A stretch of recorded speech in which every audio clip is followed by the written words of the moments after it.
એ મારા મિત્રો મનીષના જય શ્રી કૃષ્ણ. એક ગરીબ છોકરો હોય છે, થોડોક મોટો હોય છે. એની જોડે જીવન નિર્વાહનું એક જ સાધન હોય છે, ગાય. એની જોડે ગાય હોય છે. એ ગાયનું દૂધ વેચે અને આપણે પૈસા આવે એનાથી એનું જીવન નિર્વાહ ગુજારે.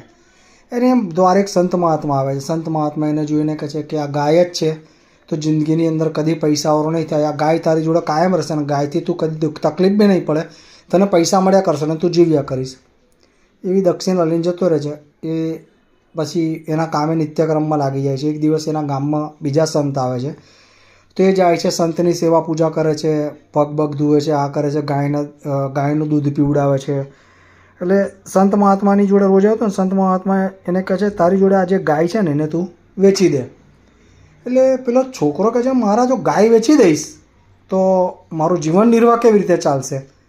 તો કે હું કહું છું ને તું વેચી દે, તને તારા યોગમાં ગાય છે, તને બીજી ગાય મળી જશે. એટલે ગાય વેચી દે છે. ગાય વેચી દે છે એટલે એ નવરો થઈ જાય છે. બીજે દિવસ બપોરે બીજી ગાય એને ઊભી થઈ જાય છે એના ઘર આંગણે.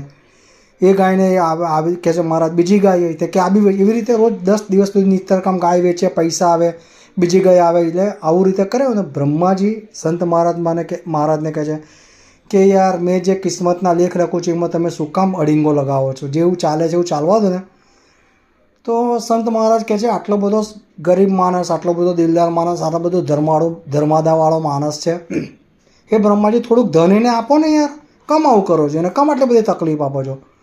સંત એટલે ગુરુ એટલે ગુરુની વાત માનીને એને થોડુંક ધન આપી દે છે, સારી રીતે જીવે છે.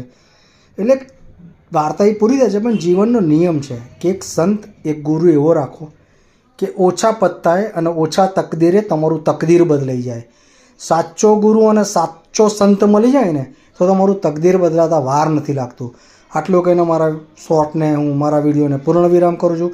મારા વિડીયોને લાઇક, શેર, સબસ્ક્રાઈબ કરજો.